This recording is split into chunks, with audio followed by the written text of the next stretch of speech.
Hi everyone, welcome to another exciting edition of Words, Images, and Worlds. On this episode, I'm delighted to be having a follow-up conversation from our brief in-person chat at Heroes Con with author, creator, editor, man of letters, I will say, Ralph Macchio. Ralph, thank you for joining.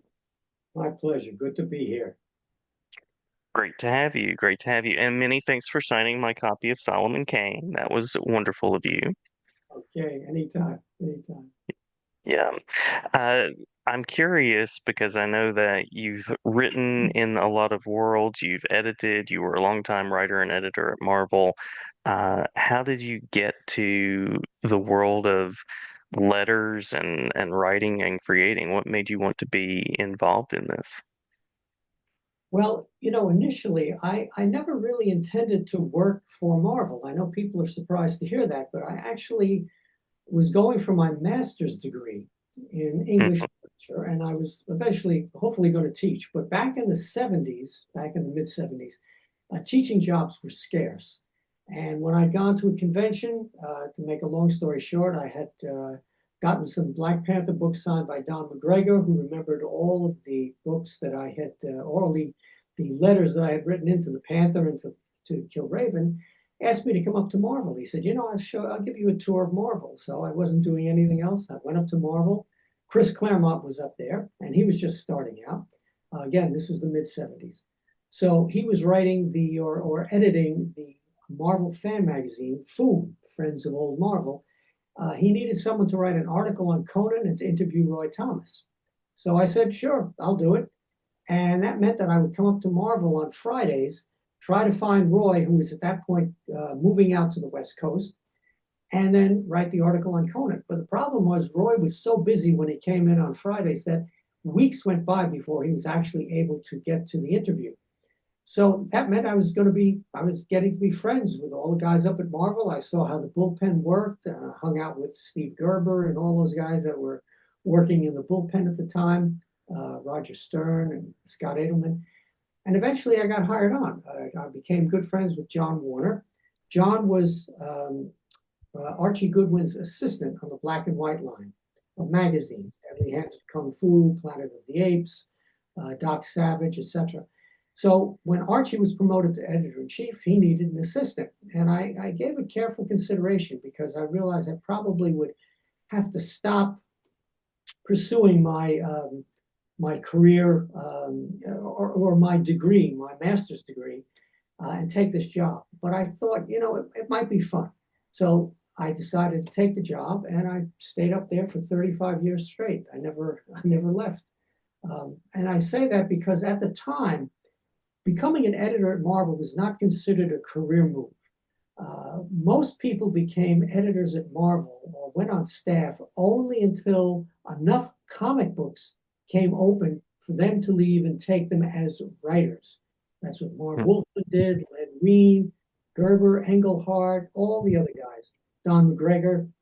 And I felt differently. I liked the idea of being on staff. I liked the idea of working behind the scenes to put an entire book together. And I liked the office atmosphere. I was within commuting distance, of course, of Marvel, living in New Jersey. So it was a great way to just, become part of the Marvel thing. But I never had a real desire to work up at Marvel, mainly because I didn't know what they did up at Marvel. I knew from reading the bullpen bulletins, about the Marvel bullpen and all, but I didn't know anything about editors or what they did.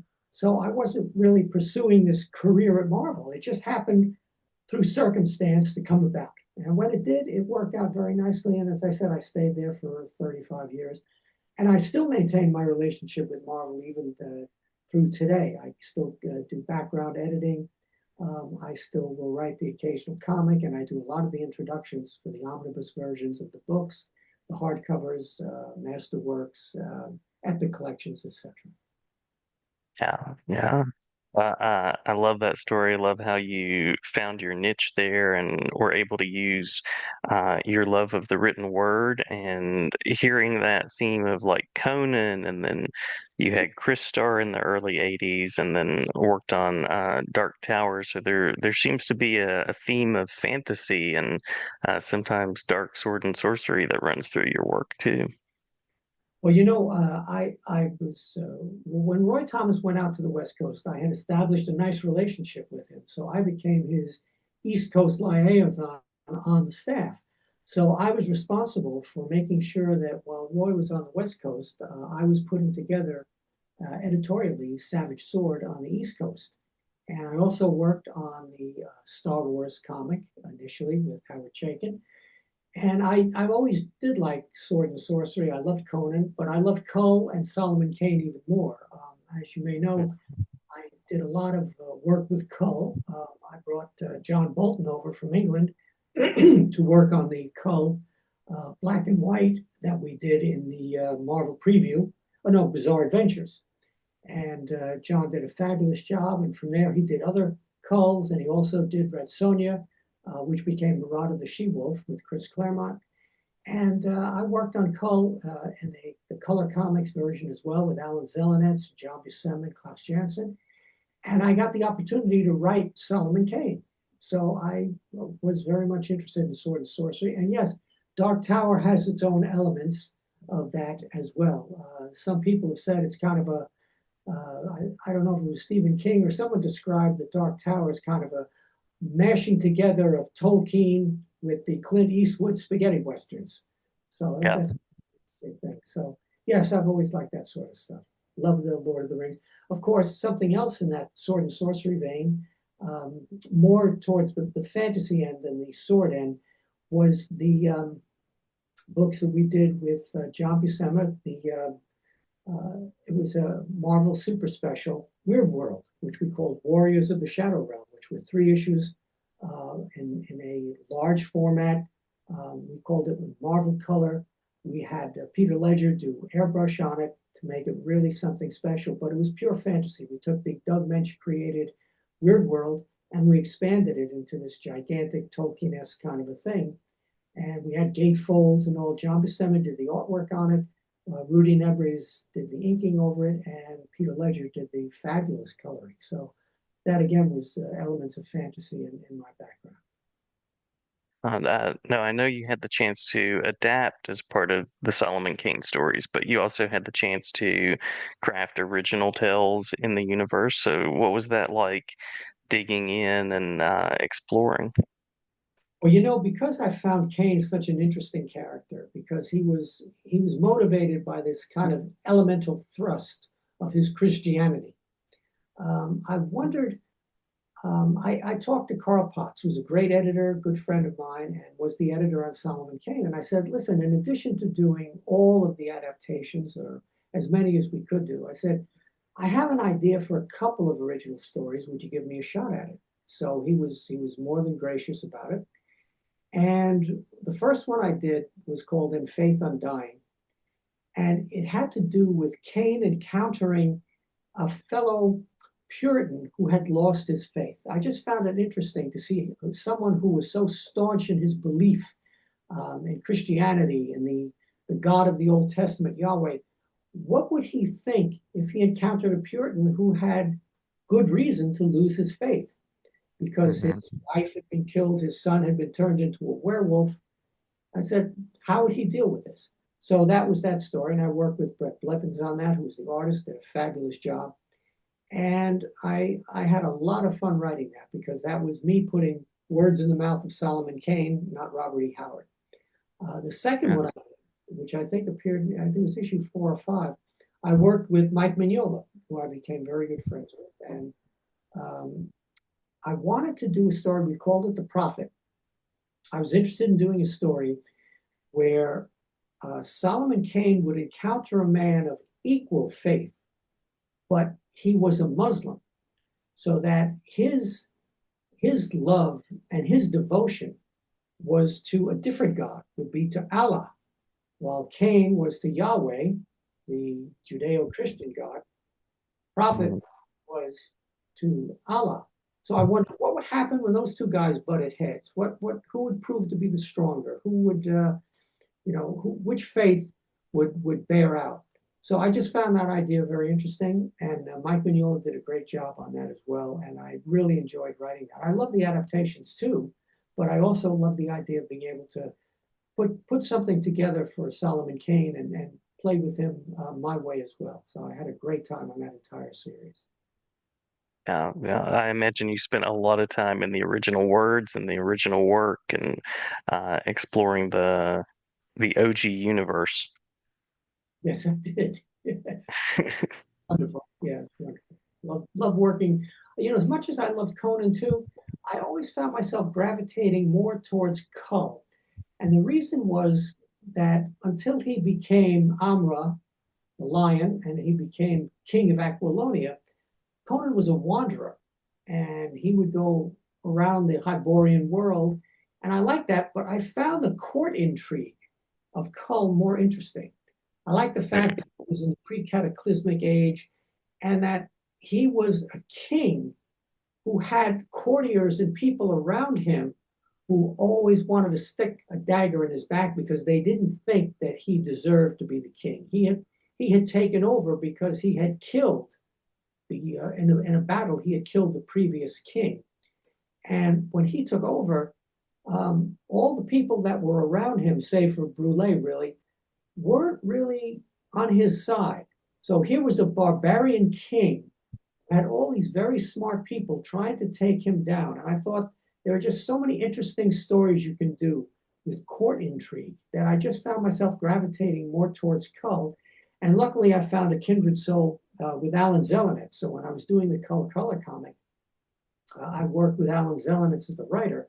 But when we got John Bolton, the British artist, to work on the Bizarre Adventures stories, Doug Mensch wrote that. He wrote those issues and did a fabulous job on that. Doug also did the Warriors in the Shadow Realm and a bunch of other things I've worked with Doug on.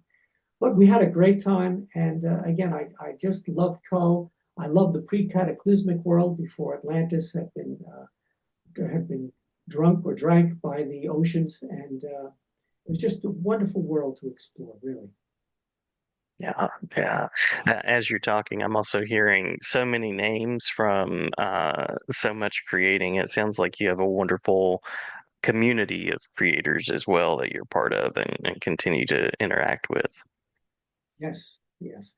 And as I begin to go to some of these comic book conventions that I've been invited to over the last year, it's a nice opportunity to reconnect with them as well. So that's a good thing. I ran into Dan Chichester, who I worked with on Daredevil, John Romita Jr., and a host of other guys that Fabian Icienza, who I was friends with for many years. And it's great seeing these guys. You know, some of them I haven't seen 15 or 20 years, and they're at the conventions. Al Milgrom, again, names are just, popping into my head. At this time, Walt Simonson, Louise Simonson, who I met just recently again at Terrificon last year, and then last weekend at the Garden State Comic Convention in West Orange. And Mark Bagley was down there as well. So it's just great seeing that community come together again, especially in light of the fact that, as I've mentioned to some of my contemporaries, we seem to be losing a lot of people in the comic book industry. It doesn't seem as if a month goes by that in a Marvel comic there isn't an obituary for some artist or Yeah. writer who worked for Marvel. And it's terrible when I know these people, and many of them are younger than I am, that we've lost. So that's kind of a tragic part of things. But it also strengthens your bond with the people who are still around. You say, good to see you. Glad you're in good health. We embrace one another. We're still here. That's a good thing. Yeah, absolutely, absolutely. I always enjoy getting to meet the legends such as yourself and to see the way you interact with each other. And I know that you've made a mark on several popular characters. I have an issue of Thor right here that I was just looking at again yesterday. Uh, what was it like to make a mark on some of those characters that have been so long standing? Well, as a reader of those books, I derived years of entertainment, as any Marvel fan did. I was totally drawn into the Marvel universe and just loved it. And getting the opportunity to work on it, to contribute to the Marvel universe, which is what I always saw myself doing, was really, a dream come true. As I say, initially, I never intended to work for Marvel. However, I did write letters constantly to all the books and made suggestions and ideas, things like that. So this was a way to do it directly. I remember initially one of the more interesting kind of ironic things was just before I was hired, Jack Kirby had come back to Marvel, and he was working on a series called The Eternals. And I loved the concept of the Eternals. I thought they were every bit as good as the New Gods. And what was interesting about it for me was uh, I thought the concept was so big and so overwhelming that it didn't quite fit in with the existing Marvel universe. I thought, why not give Kirby his own universe to play with? Let him not have to integrate these concepts that he had, the Deviants, the Eternals, the Celestials, with the existing Marvel Earth. And so I wrote a letter in, I think that they published in issue 3, and then that started a big controversy that went on for issue after issue of whether or not the Eternals should be integrated in the Marvel Universe. It was settled in favor, as we know, of the Eternals being part of the MU. However, I was hired soon after that, and one of the things that I worked on was the Eternals letter column.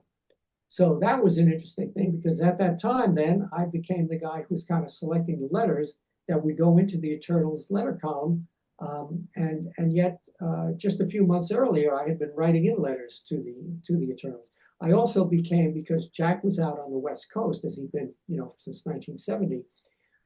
He needed people on the West Coast, on the East Coast rather, to proofread the issues. Basically, they came in from him and Mike Royer complete, but they needed to be proofread, checked for continuity, etc. So I was also given that as one of my tasks. So I was reading the Eternals books when they came in before they were published. So it was a very interesting kind of ironic thing. Here I was, wondering whether they should be fit in the Marvel Universe. And then later, years later, I worked with Mark Grunwald and Roy Thomas on Roy's big epic in Thor, where he really integrated all the Eternal stuff into the Marvel Universe very, very closely because he brought in the Greek gods and, of course, the Norse gods, and we showed connections between the Celestials and Odin and Zeus and all that. So we felt, look, as long as they're going to be in the Marvel Universe, let's really cement them into the MU. So I had a chance to do that, and then, of course, doing Thor 300, that's where we sort of brought about the fruition of what Kirby had started in the Eternals. For people who don't know, that was the issue where we had Arishem give his judgment on Earth and leave. And what Mark and I had talked about and talked about with Roy was, well, if no matter what goes on in the Marvel Universe, if you have Arishem down in the Andes Mountains with his thumb ready to either say mankind should survive or mankind shouldn't, it doesn't matter how many criminals Daredevil puts in jail or Spider-Man puts in jail or even Thor or Iron Man, because there's this overwhelming threat to the entire Earth.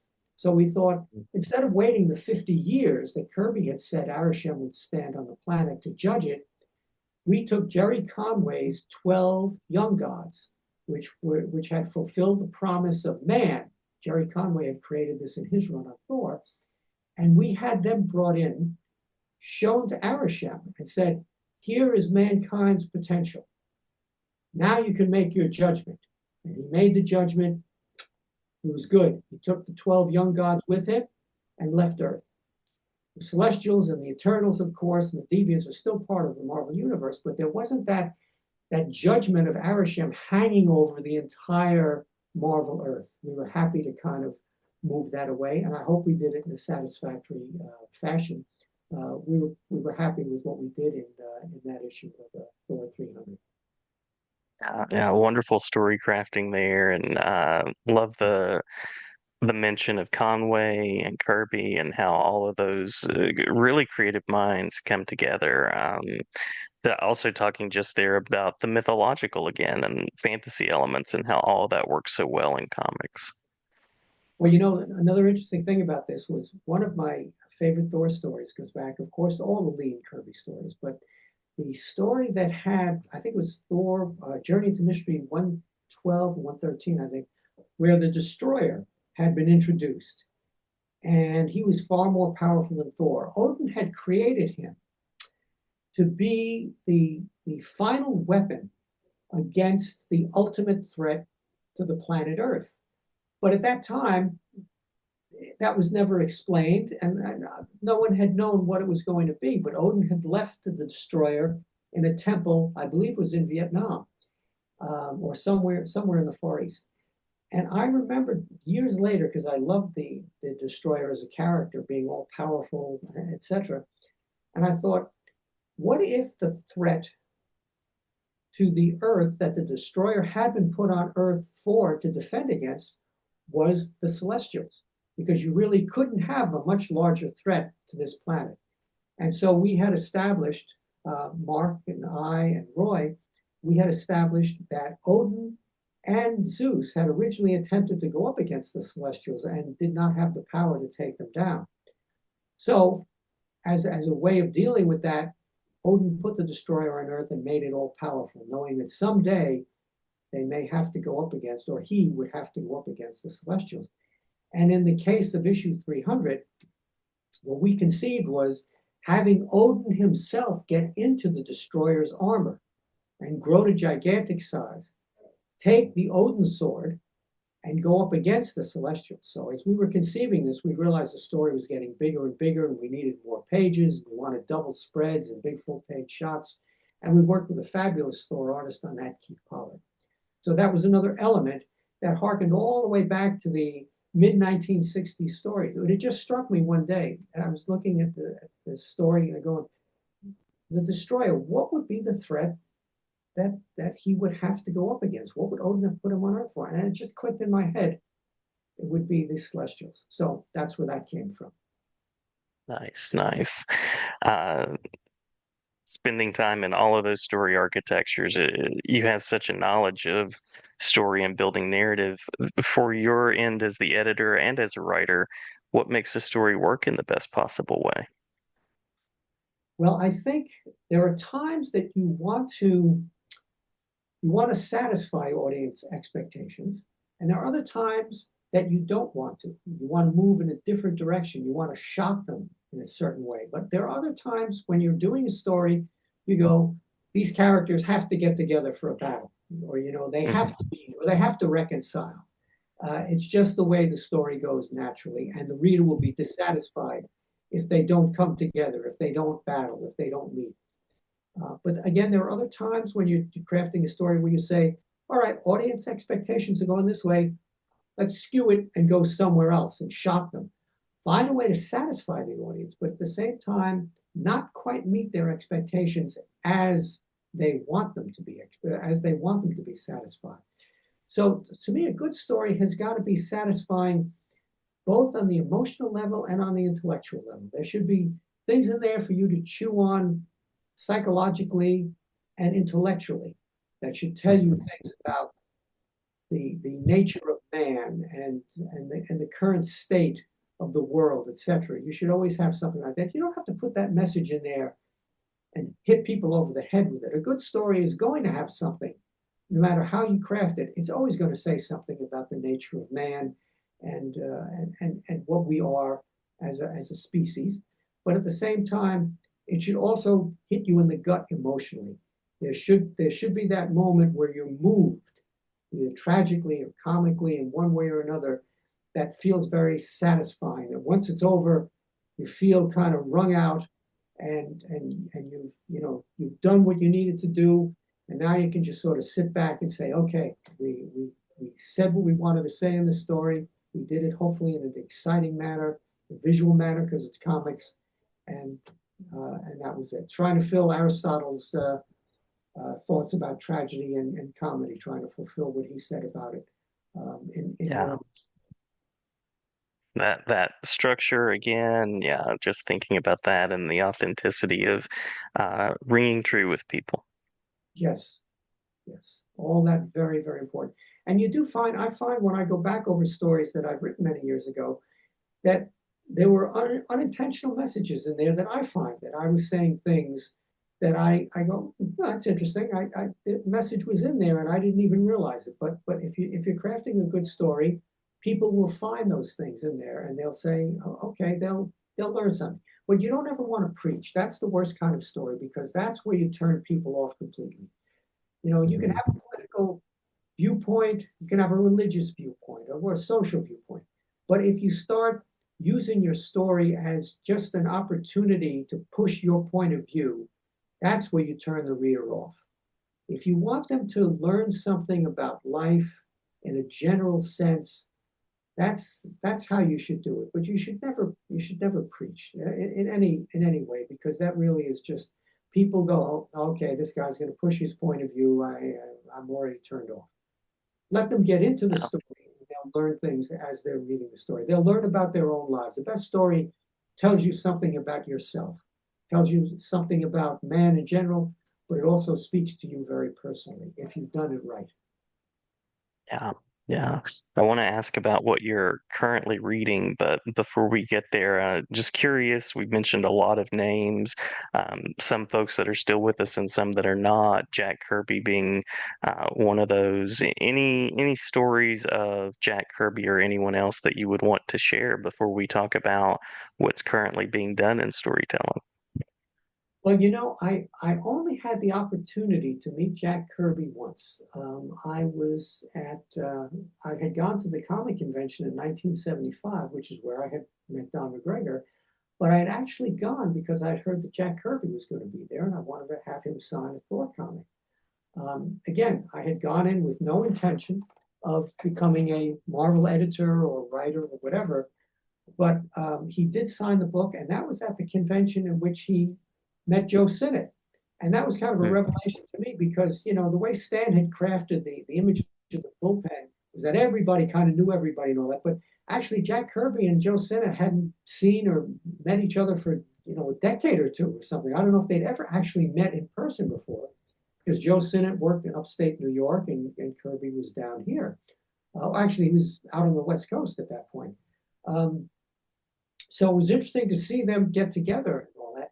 And I do remember asking or telling Mr. Kirby that I thought the Inhumans was one of his really great creations. And he said, yes, he liked the idea of creating a comic book family. So that was what he said. And then later, my only other interaction with him was when I had was still working on Foom magazine, and I was supposed to contact each of the creators and ask them what was going to occur in their books in upcoming months so that we could sort of tease the reader in the pages of Foom. And I remember talking to Jack Kirby while he was out on the coast and asking him about the Eternals and asking him about the New Gods and all that. I told him at one point, I said, after you left DC, they were going to revive the New Gods. And he kind of, at that time, when I spoke on the phone, he was kind of bemoaning it because he said, without me helming them, they'll probably turn them all into superheroes. He goes, and that's not what I ever intended for them, you know. But with the Eternals, he was left to his own devices. I do know that Archie Goodwin at the time, for sales purposes, had asked Jack if he could better integrate the Eternals into the Marvel universe, and he did make some attempts to do that. Because again, once the decision had been made that they were part of the Marvel universe, then it was important that we showed that they really were connected. So that was interesting. But I don't really have any real stories about him. I do know one guy I did get very close to was Steve Ditko, because Steve, mhm. one of the great storytellers of all time. I used to call him on the phone, and he was one of these guys that didn't have an answering machine. He would pick up the phone within two rings in his studio, and we would just talk. And we had a great relationship. I know a lot of people think he's kind of a strange guy and all this stuff, but he was very engaging. He was also very funny, and I had the opportunity to work with him on Indiana Jones because we were doing an Indiana Jones comic. It had been passed to me as the editor, and David Michelini was writing it. David's a great writer, did a beautiful job on the book, but Ditko at that time was drawing it. So Ditko would come in once I had taken over as editor, and he would have uh, like yellow legal sheet paper or white paper, whatever it is, notebook paper, And he had taken the plot, because back then we weren't doing full scripts. We were pretty much doing things Marvel style, which meant that the writer was just doing a basic plot outline. He wasn't doing a panel by panel breakdown. So Mhm. he would come in and he would have the plot that Michelini had done marked up, and he would have the story broken down into panels. It was as if he was doing storyboards for a movie. And he would sit down on the couch in my office next to me, and he would go through it page by page. And I realized as I was sitting there that I was getting a lesson in how to tell a story visually by one of the great storytellers. I was getting this for free. He would Mhm. sit down, he'd have the plot there, he'd have it marked up in pencil, pages 1 to 5 or whatever. And if he saw a problem that was there visually in a transition panel or something like that, he would show me how he fixed it. And then he would have the notebook paper there with the basic, just like stick figures kind of drawn in, but he would have the entire book laid out panel by panel. And I was learning, even then, I've already been in comics 10, 15 years, whatever, but I was really learning about storytelling from one of the true geniuses in the field. And that was priceless education, I have to say. Yeah. Yeah, very cool. And speaks to some of the complexity, some of the problem solving you have to do, even once the plot is there. Yes. And one of the things, and I know my buddies at Marvel know how I feel about this. I'm not a big fan of doing panel by panel breakdown, of doing full script. Even today, I kind of balk at it when I'm writing a current Marvel comic. They prefer to have panel by panel breakdowns where you write the scene description for the artist, then you write the dialogue that goes in there, but you don't see anything because you're writing it before the artist is drawing it. What I liked about the Marvel method, which you probably know came about through necessity, because when Stan was writing 8 or 10 the Marvel books a month, he couldn't sit down and write full script. He needed over time to basically give outlines to his artists. So he was working with, of course, the great storytellers of the day, whether it was Kirby or Ditko or Don Heck or whoever, Gene Colan, John Romita Sr., and Mhm. so he was just doing basic outlines. And that that I thought was great because it was liberating for the artist. Because the artist, if he was a good storyteller, could now go, "Oh, look at this. I've just been given a kind of a basic outline of what I should do on pages 1 to 5, but the fight choreography and the relationship and the emotional impact I'm going to give the characters and all, that's all in my hands as the artist." And I read recently an interview that John Romita Sr. had given. I think it was in Alter Ego, um, Roy Thomas's fan magazine, which he devoted an entire issue, of course, to John Romita Sr. And John said that he felt one of the reasons that the Marvel books took over from the DC books was that Stan had opened it up visually for the artist, because John said he loved working that way. He loved having the opportunity to really play around visually with things because he wasn't constrained by a panel by panel breakdown. Now, for whatever reason, apparently all comics today are done with that full script thing in mind. But me, I always preferred writing it as a plot outline, letting the artist go wild, and then getting the stuff back. Now there is a danger in that though, because the artist could stray from your story, and he could Mhm. also mess up a sequence, and you'd have to try to figure out: do I ask him to redraw it, or do I work with what I've got? However, to me, the balance was always on the side of it working rather than it not working. So I just enjoyed working that way, and that Marvel style I think did have a lot to do with why Marvel just took over from DC. Yeah, yeah, very cool to think about that interaction of the artist, the author or writer, and how authorship is really shared by those two. Exactly. Yes. The certainly the artist in the comic is going to make a major contribution. In fact, I think one of the things when you and I had that brief interview at the convention, I think one of the things that you had mentioned was that you could have a comic that was brilliantly written, but if it was poorly illustrated, it probably wouldn't do very well. But if a Hmm. comic was brilliantly illustrated, even if it was poorly written, people would gravitate towards it because it looked good. You could almost overlook the story because you had some beautiful illustrations and great visual storytelling in there. So yes, I mean it's a visual medium, and people have to realize that if they're doing something with a character, one thing that I was taught early on is you're not doing radio plays, you're doing visual storytelling. So if you've got a scene where Spider-Man is there, he shouldn't just be standing there talking to someone. If he's not in action, he should be hanging from the ceiling. He should be doing something. If the Human Torch is talking to somebody, he should be doing something with his flame. He shouldn't just be standing there like this. You can do that in a movie, you can do that on television, but in a comic, it's boring. So the character should always be doing a little something, even if it's in a long, extended conversational scene. Mhm. Absolutely.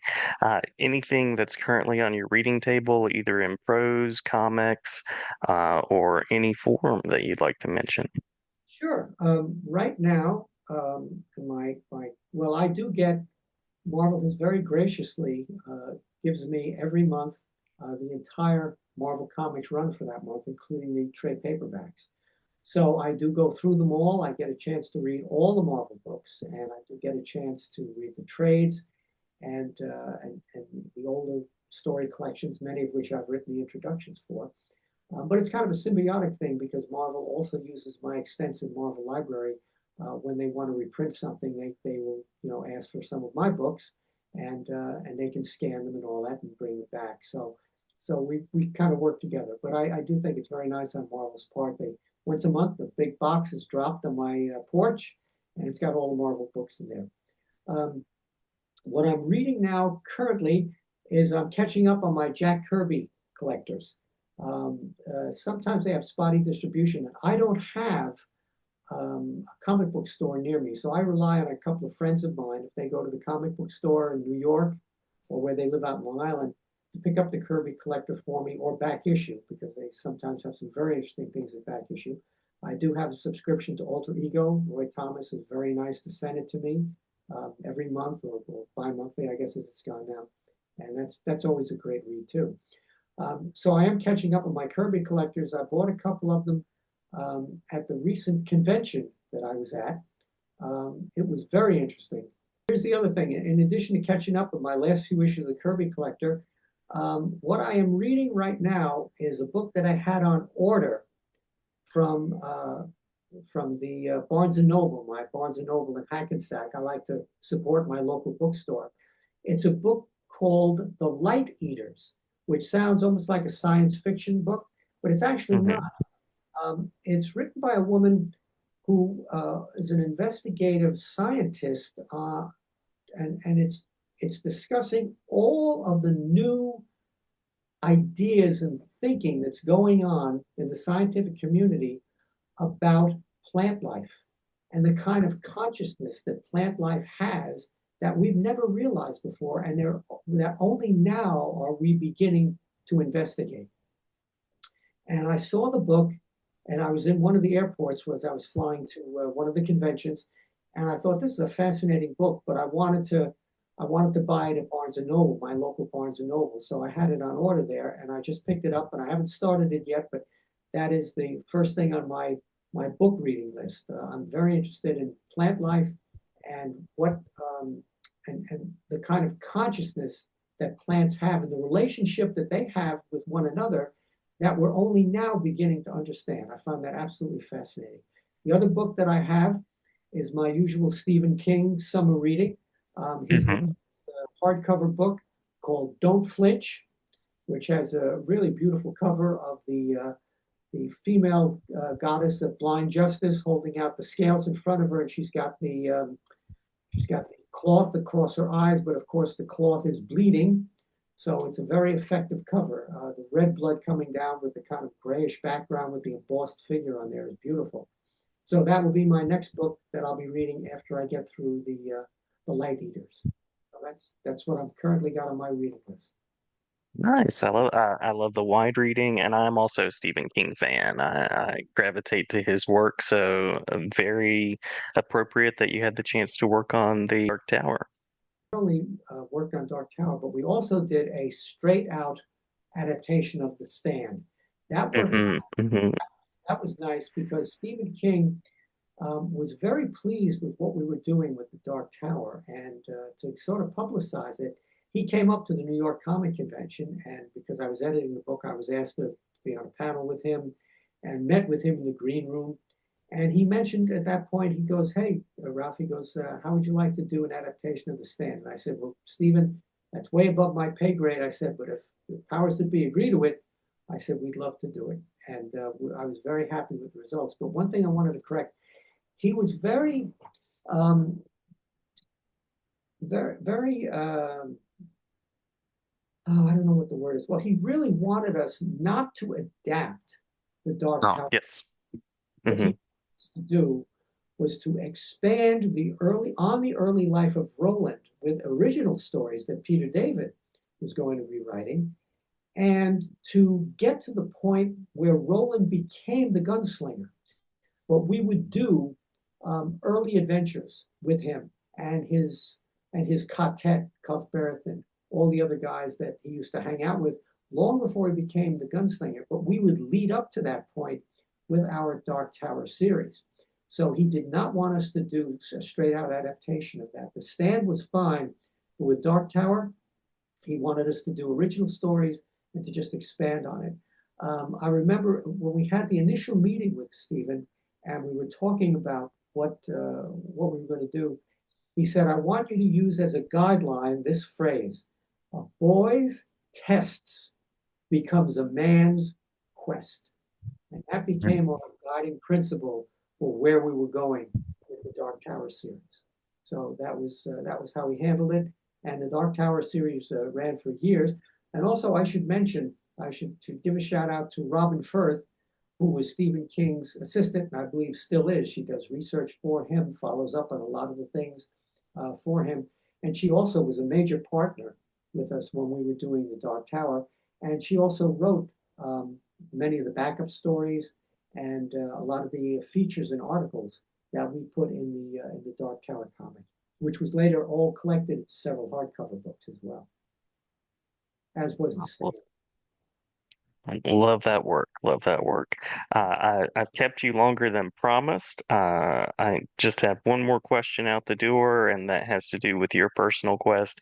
Anything that you've recently worked on or currently working on, as well as any places that you're planning to be online or in person that you'd like to mention? Uh, no, actually, I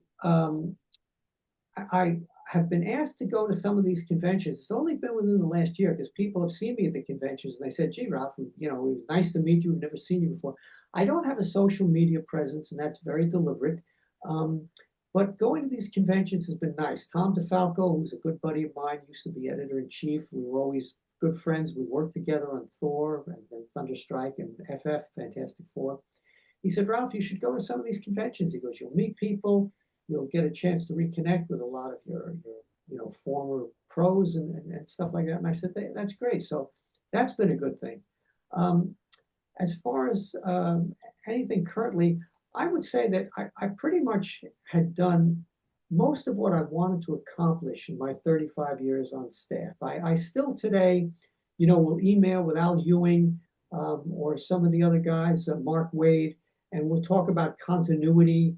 And I'm still very concerned about the Marvel Universe and the cosmic area of the MU to make sure that it all fits. I still have that incredible itch and desire to see that it all is that it all fits. I recently had an email with Al Ewing because they were trying to show where the Beyonders had come from.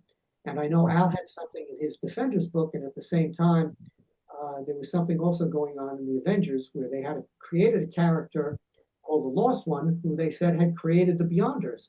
But at the same time, Al Ewing in his book had shown that it was the Celestials back in the first iteration of the Marvel Universe, because I think we've had 8 of them apparently, that they created the Beyonders and made them even more powerful in themselves very deliberately. So I remember mentioning this to Al, saying, "Boy, we really got to reconcile this." So somehow word did get back and forth, and they did explain later that it was actually the Celestials that created the Lost One. So now it all seems to fit. So I still have that itch and desire, even though I'm not officially working up at Marvel at this point to really see that it all fits together. I'm still a nut about continuity.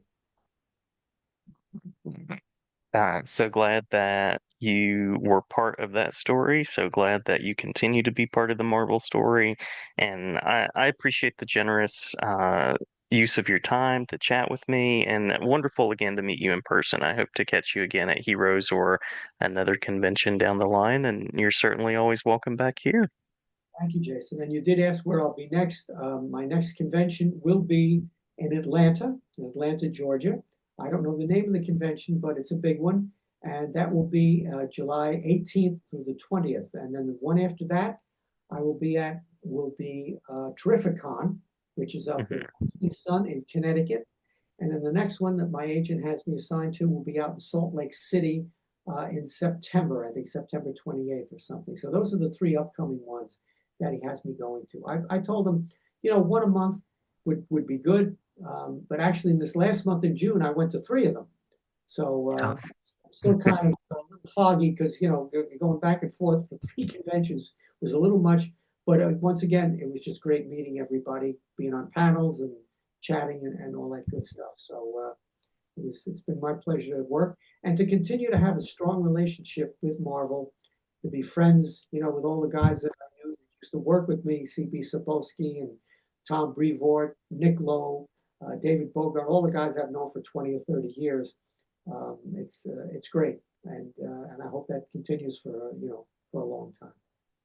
Absolutely, absolutely. Well, many thanks again, and safe travels as you're going convention to convention and meeting folks in person. Thank you, Jason. Always a pleasure. I'm always up for another chat whenever you want it.